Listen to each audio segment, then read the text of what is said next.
حقیقی بعد از فیلم اولش آبادانیا که ساخته بود و به نمایش در نیامده بود، بر اساس یک ایده‌ای طرحی از آقای کیارستمی میخواست فیلم جدیدی رو بسازه. فیلم خیلی جمع و جوری هم بود، در سر پیچ یه جاده اتفاق میفته، ولی خب یه تخت سنگ بزرگ در وضعیت خیلی عجیب غریبی اونجا بسته می بود که به نظر میاد که با یه تکون میفته ولی نمیافتاد.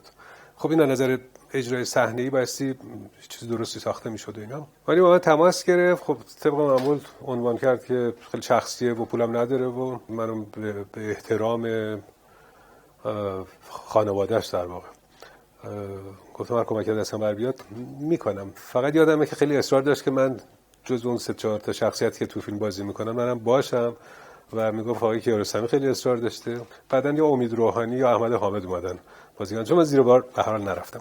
ولی از یکی از دوستامون که شرکت ساختمانی داشت کمک گرفتم تا اون رو ساختیم، اون سنگ عظیم رو ساختیم و اونجا مستقر کردیم. مثل بچه آدم قول میدین. نکن محمد بیا بریم. بابا مرزا جون این لق شده. آها نگاش کن. کجا لق آقا وایساده؟ هر جاش وایساده. بابا اینها یه دقیقه وایسا.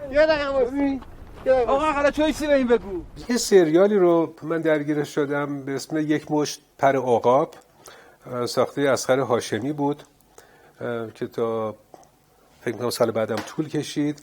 این راجع به حوادث زمان انقلاب بود. بازسازی در واقع سالهای 56 57 رو مبسطه می‌کردیم. من در اون پروژه باز متوجه شدم که ما چقدر داریم گرفتار میشیم بابت سینما ایران.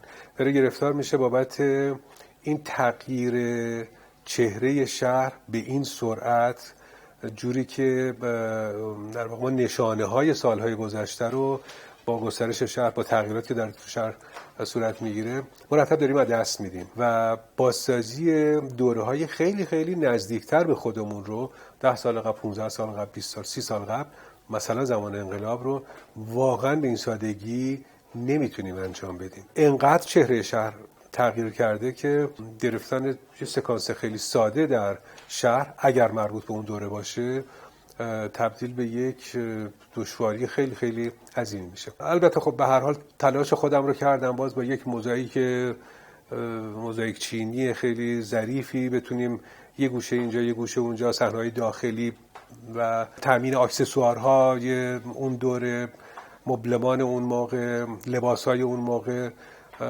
به اون فضا سازی نزدیک بشیم، اما به هر حال یه دشواری خیلی عظیم بود.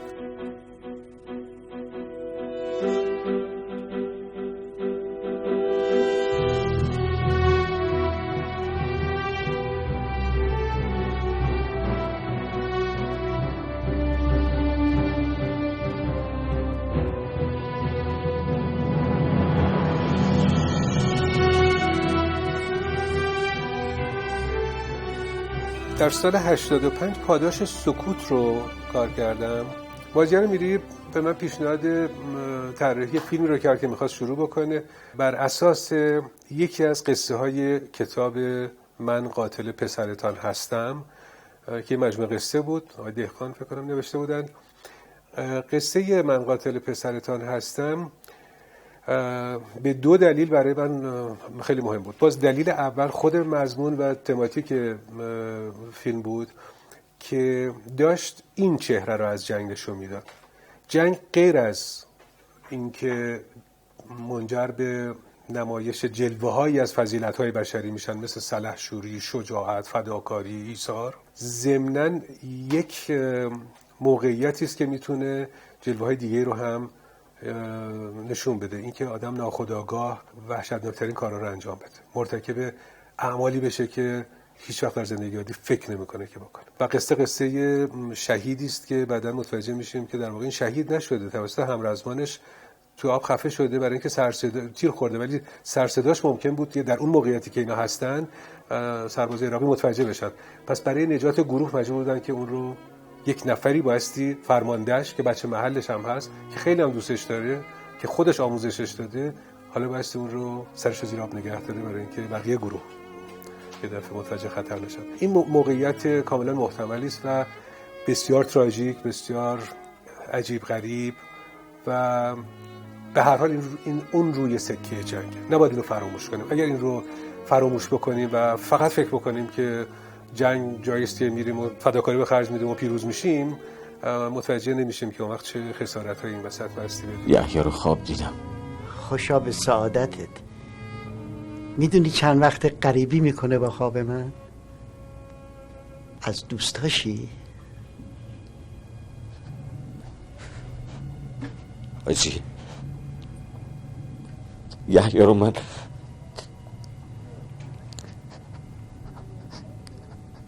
حاجی یحیی شهید نشده.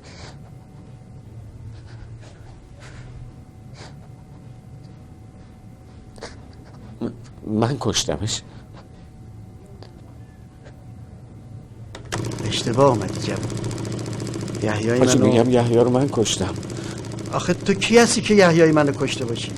صحنه اصلی فیلم در یک هور اتفاق میافتاد، در یک منطقه که آب و اینا هست و اینا بس توی این هور، این منطقه آبگیری که وسط نیزار هاست، شبانه مسیر رو طی می‌کردن و همین اتفاقا میافتاد.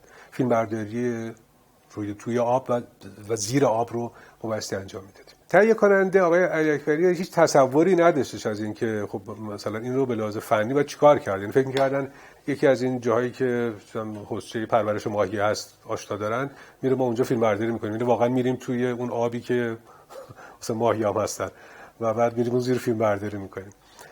یا مثلا میریم در خود هور مثلا فیلم برداری می‌کنیم که خب این اصلا از نظر تکنیک فنی قابل قبول نبود. پیشنهاد کردم که ما قطعا میتونیم در یک استخر، در یک شرایط کاملا کنترل شده و انسانی و بدون خطر، بدون احتمال اینکه دچار بیماری پوستی بشیم و اینا، بتونیم یه هفته 10 روزی رو که شاید 2 هفته رو که واسه این صحنه رو میگرفتیم رو فیلم برداری بکنیم و تمهیداتش رو من پیدا کردم. یعنی در واقع زیر طراحی صحنه زیر آب کردم، واقعا غواصی می‌کردم و زیر آب دونه دونه این نی‌ها رو تنظیم می‌کردیم و به دلیل پیچیدگی که داشتش که ما در یک مکان واحد قرار بود که یک مسیر رو فیلم برداری کنیم، تمام این فصل رو من دکوپاژش رو به صورت استوری بورد کامل کشیدم تا بتونیم این صحنه رو بگیریم.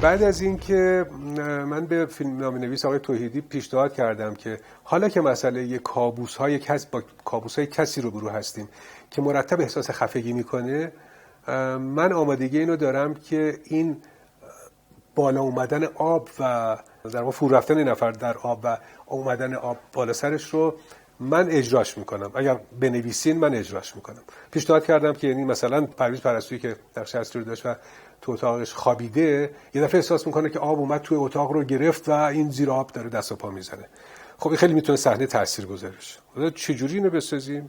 که من گفتم راهاش رو به هر حال من میدونم که میتونم که این شرایط رو فراهم کنم. فراد تویدی گفت حالا که اینطوره پس یه بارم که توی آسانسور هستن میتونی این کارو بکنی که تو آسانسور آب بیاد و تمام اینو. گفتم آره اونم میشه. و این صحنه ها رو با یه تمهیداتی خیلی مکانیکی گرفتیم.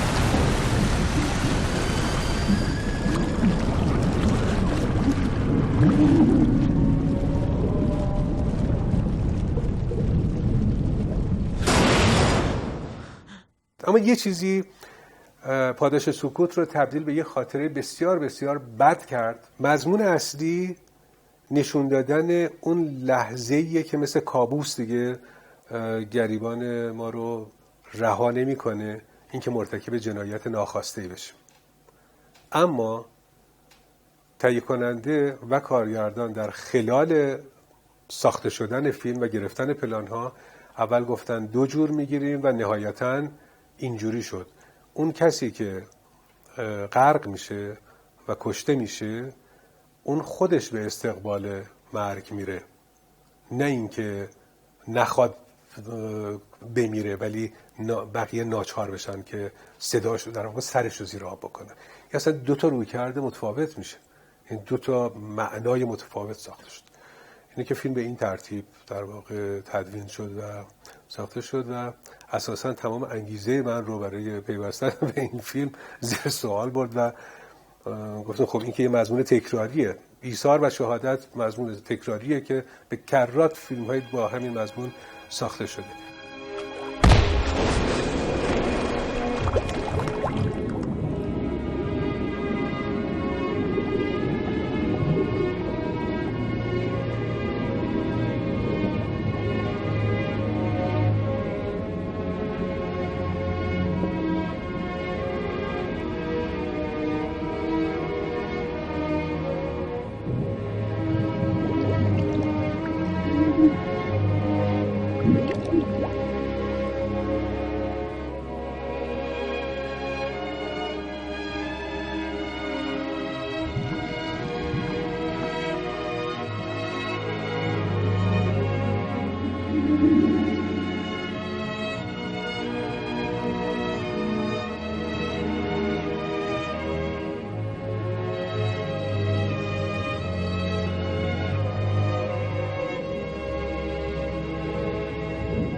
در سال 86 مانی حقیقی پیشنهاد طراحی فیلم کنعان رو به من کرد. هدایت فیلم سرمایه‌گذاری کرده بود یکی از برادران شایسته. تهیه کننده برای اینکه شرایط فیلمبرداری رو فراهم بکنه، یکی از لوکیشن اصلی ما یه خونه مبلمان شده شیکی مثلا بایستی می بود.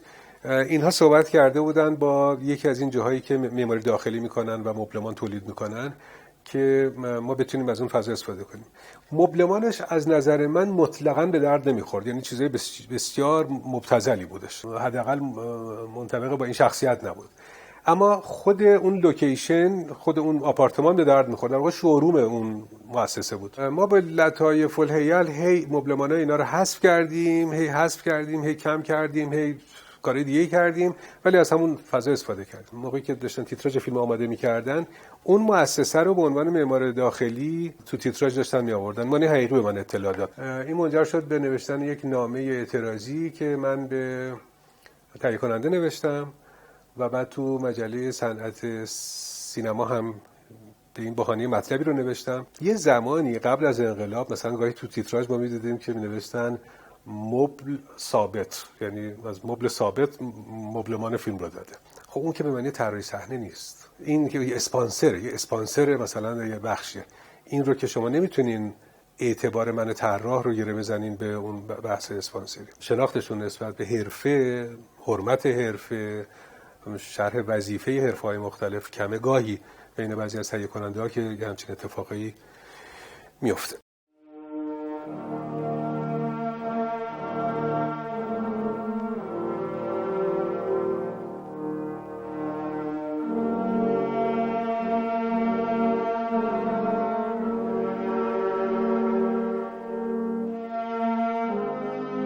فیلم بعدی که در همون سال فکر کنم درگیرش شدم فیلم حیران بود. شالیزه عارفپور رو من خیلی خاطرم نمیاد، ولی در یکی از فیلم‌های خانم بنی اعتماد به عنوان منشی صحنه حضور داشت و منشی صحنه بود. خانم بنی اعتماد گفتن که شالیزه عارفپور میخواد فیلم اولش رو بسازه، قصه خوبی هم داره، راجع به یک قصه عاشقانه بین یک دختر روستایی ایرانی و یک پسر فقیر افغان هست و معضل در واقع ارتباط بین این دوتا فرهنگ و این موقعیت فرهنگی اجتماعی یه جوری در از یک منظری سیاسی حتی هم من هم خانم بنی اعتماد تمام تلاش خودمون رو کردیم که کمک کنیم به شالزه عارفپور که فیلم رو بتونه از آب در بیاره و بالاخره هم فیلم تموم شد و یکی دو تا جشنواره هم شاید رفت و اینا. اما در همون فیلم من به نظرم رسید که شالزه عارفپور مثل خیلی از جوانای دیگه که دوست دارن فیلم بسازن اما فیلمسازی خیلی خیلی کار پیچیده‌ایه، خیلی کار سختیه و به این سادگی نمیشه. به هر حال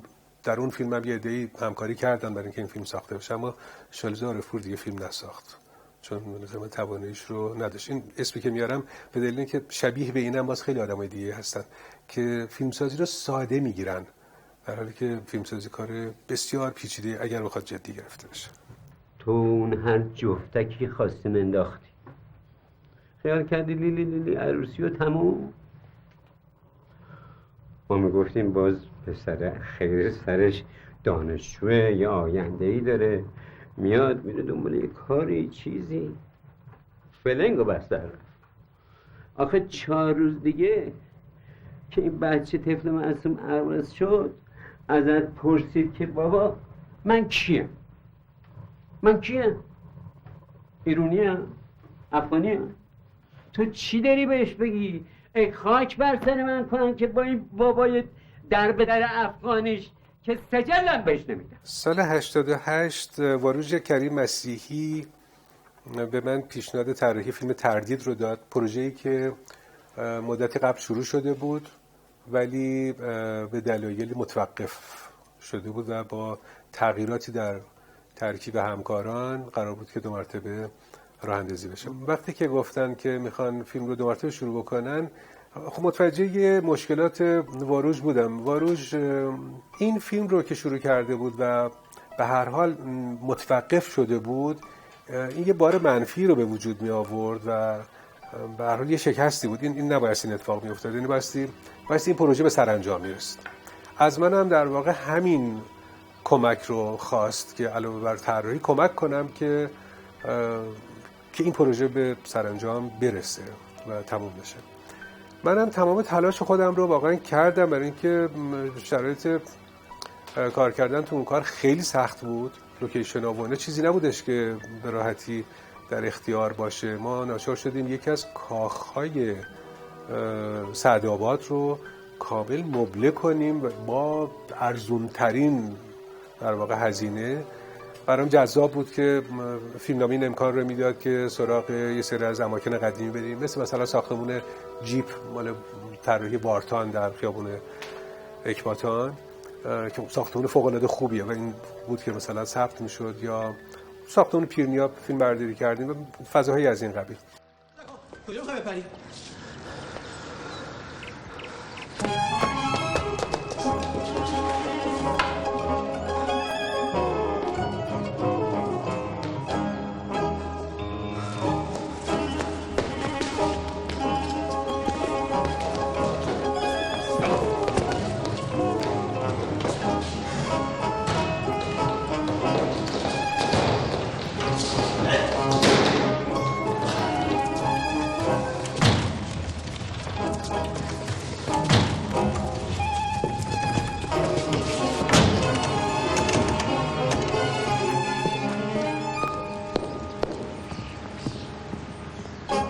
خود فیلم به هر حال به من این امکان رو میداد که مثلا اون دغدغه‌ها و اون چیزایی که به عنوان طراح برام جذاب هست رو دنبال کنم. مثلا اینکه تردید یک اقتباسی بودش از هملت و من یکی از فیلمایی که خیلی دوست دارم در زندگیم هملت کوزنتسوف هستش.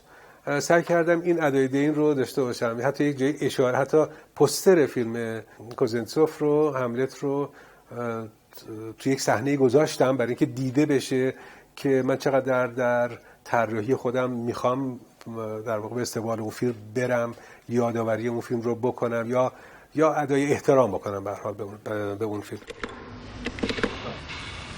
اشکام رو به این اوستا بگو امروز بحث دیگه تعطیلش بکنه. این کنتورم بزن چراغ لازم داری. تو بالاخره چی میخوای بگی؟ اینکه چون پدرت رو عمود کشته زندگی شبیه نمایشنامه حملته، اینکه چون اتفاقات نمایشنامه حمله تو زندگی تو داره تکرار میشه پس پدرت رو عمود کشته. مهتابو در جریان گذاشتی؟ برای کسی دیگه هم تعریف کردی؟ خوب کردی. پس دیگه برای هیچ کس تعریف نکن. ببین سیاوش، اگه واقعا عمود پدرت کشته باشه میشه رفت سراغ قانون، پرونده رو به جریان انداخت، سند و مدرک جور کرد، چه میدونم یه جوری ثابتش کرد. ولی این جفنگیاتی که داری راجع به شباهت زندگیت با نمایشنامه حملت میگی، اگه دنبالش رو بگیری فقط بهانه میدی دست اینا برای اینکه بریشت بخندن. سال 88 به دلیل اون اتفاقایی هم که در سطح جامعه افتاده بود خیلی هم من دل و دماغ کار کردن نداشتم. یه پروژه تئاتری کوچولویی رو با رضا بابک کار کردم، یه نمایش کودکان بود. رضا بابک رو هم از خب قدیم من میشناختمش و در واقع اون هم بعد از سالها، یعنی بعد از اوایل انقلاب که آخرین بار شاید قبل از انقلاب کار تئاتر کودک کرده بود، دیگه کار نکرده بود و حالا 2 مرتبه می‌خواست یه تجربه تئاتر کودک داشته باشه. بیشتر با همه رفتیم کمک کردیم، کار بامزه‌ای هم بود و استقبالم شد.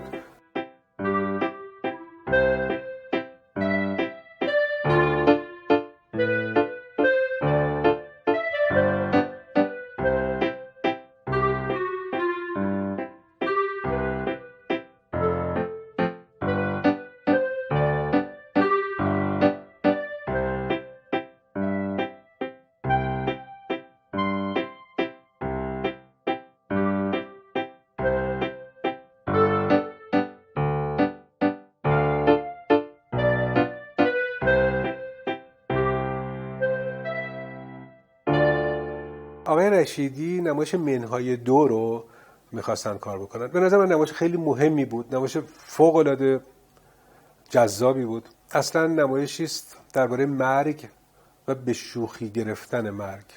طنز تلخ، گاهی هم بسیار نشاط‌بخش جذابی داشت این نمایش. منو خیلی به وجد آورد برای اینکه کار بکنم و بالاخره یه راه حلی برای صحنه آرایش پیدا کردم که به نظر من خوب بود، برای لباس‌ها به هم ترتیب.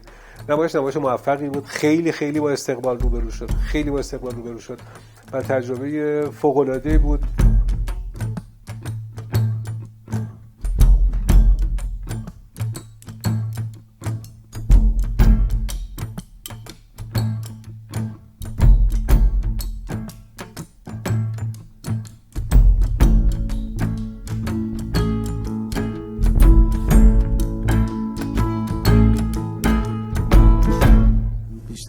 پیدا کردن یک راه حل موجز برای صحنه تو ذهنم بود برای این کار تا صحنه‌های خاصی. فکر می‌کردم که با تعداد صحنه‌ای که در متن پیش بینی شده ما چجوری می‌تونیم به ساده ترین شکل ممکنه فضای هر صحنه رو القا بکنیم و فضای مناسب رو براش ایجاد بکنیم بدون اینکه خیلی جابجایی صحنه‌ها ریتم نمایش رو در واقع بندازه. چیزی که برای من خیلی جذاب بود و خوب متن می‌خوندم، پایان بسیار امیدبخشیه که در واقع نویسنده چشم انتظارش هست و این رهایی انتهایی رو به مدد هنرم اتفاق میفته، به مدد نمایش و تئاتر در واقع منتقل میکنه، با تماشاچی در می‌آمیزه. خیلی به نظر من دیده درخشانیه که مونولوگ سونیا در انتهای دایوانیا پایان بخش این نمایشه و یه جوری داره میگه که به هر حال مثلا به هنره که میتونیم امیدوار باشیم به آینده. اما اصلی ترین پروژه‌ای رو که شاید در اون سال من درگیر شدم، پروژه طراحی موزه دفاع مقدس بود.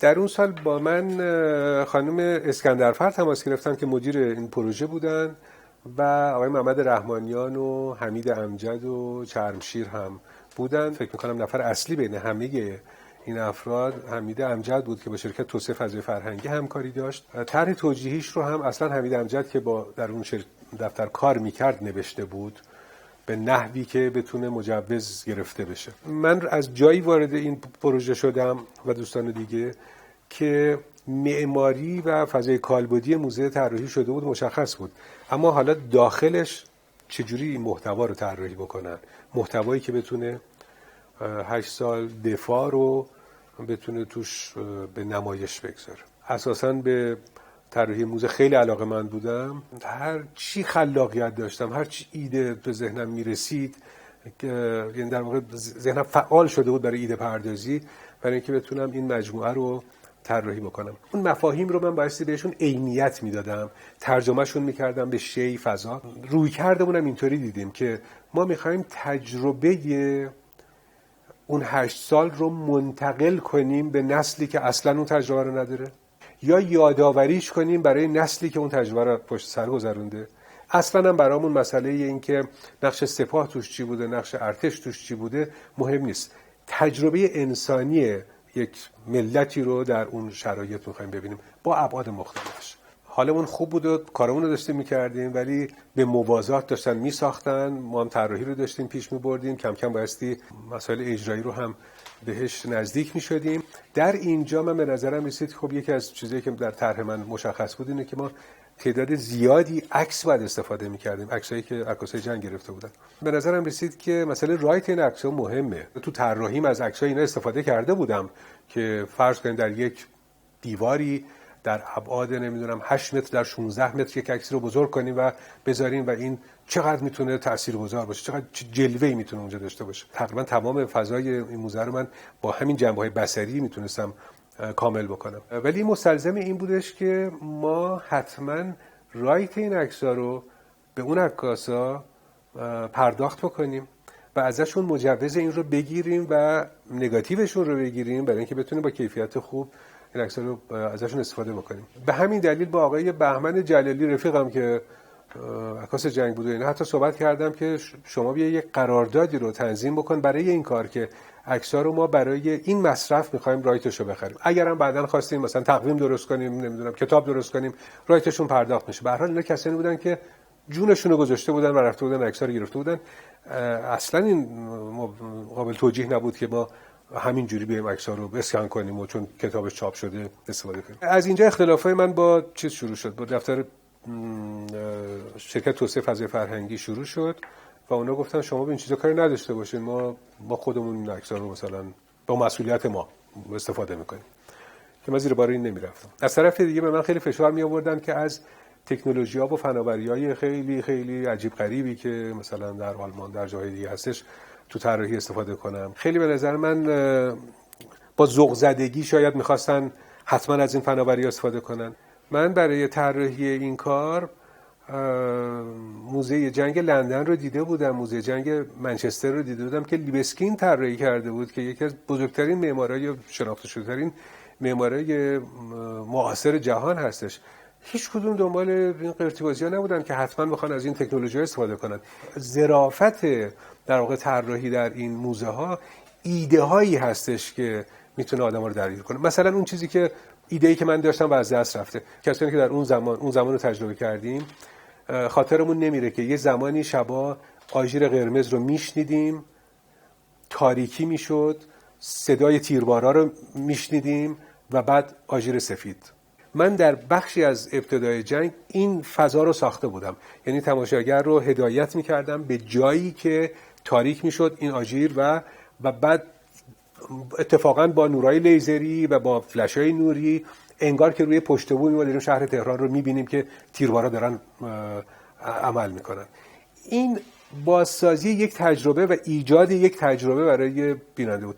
این خیلی احتیاج به فناوری عجیب غریبی نداره، این فقط توجه دادن به یک مفهوم هستش. ولی به هر حال همه اینا باعث شد که ما بعد از که طرح رو تموم کردم ما ترجیح دادیم که از هم جدا بشیم، اجرا رو در واقع اونا به هر نحوی که صلاح میدونن خودشون برگزار بکنن. این ما دیگه مشارکتی تو نداشتم.